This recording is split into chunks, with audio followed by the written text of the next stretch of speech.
होइन। उसले भनिन् हाम्रो घर परिवारले मान्दैन र उसले भनिन् मलाई ऊ आफू पढ्नु छ भनेर। तब म निराश हुँदै भने मलाई अचानक म माथि ढुङ्गा खसेको जस्तो अनुभूति भयो। मलाई मेरो मनमुटु मस्तिष्क सबै दुख्यो र मैले केही सोच्दै सकिनँ। उनको यस्तो एक्कासी प्रस्तावले मेरो चित्त दुख्यो। अझै मैले उसलाई बुझाउने सम्झाउने प्रयास गरेँ, तर उनले मलाई बुझ्ने प्रयास गरिनन् र उनले भनिन् म अघि पाइला चाल्न देऊ, म पढ्नु छ गर्नु छ भनेर उनले मलाई भनिन्। तब मलाई बिछोडको पीडामा धेरै मन दुख्यो। साँच्चै नै मानिसको सुख र दुःख अगाडिको एक पाइलाले गर्दो रहेछ। मलाई त्यो बेलामा धेरै मन दुख्यो र उसको फोन र मेसेज पनि आउन छोड्यो।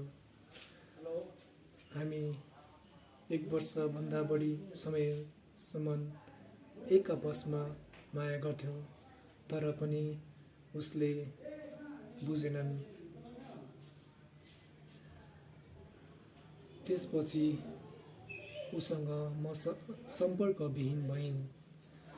मैले सम्पर्क गर्ने प्रयास गरेँ, तर उसले त्यसलाई स्वीकारेनन्। मलाई धेरै गाह्रो भयो। मैले उसलाई बिर्सन धेरै गाह्रो पर्यो। उसको गाउँ वरिपरि मलाई जान मन लागिरहने, घुमिरहने मन लाग्थ्यो,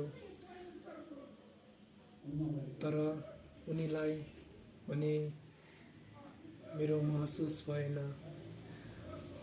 कहिले देखौँ कहिले भेटौँ जस्तो अनुभूति भइरहन्थ्यो, तर पनि मैले भेट्न सकिनँ र देख्न पनि पाइनँ। अब अगाडि बढ्नुपर्छ भन्ने मनमा लाग्यो र उनलाई बिर्सन धेरै गाह्रो पर्यो।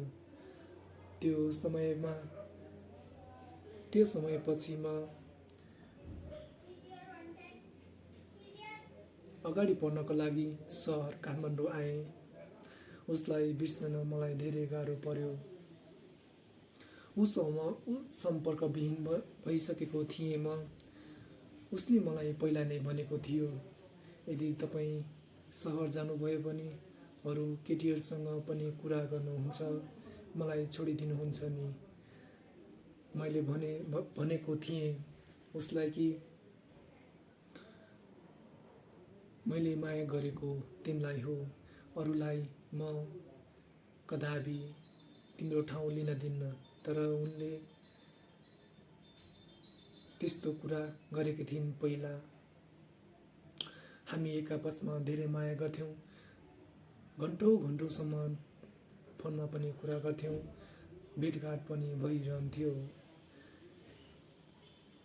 उसको र मेरो जात नमिल्ने भएको कारणले पनि उसले छोडेकी होलान् जस्तो महसुस हुन्छ। केटी नै हो, उसलाई पनि गाह्रो हुन्छ, तर मलाई त्यो समयमा धेरै गाह्रो भएको थियो। केही कविताहरू लेखेको छु, सुन्नुहोला।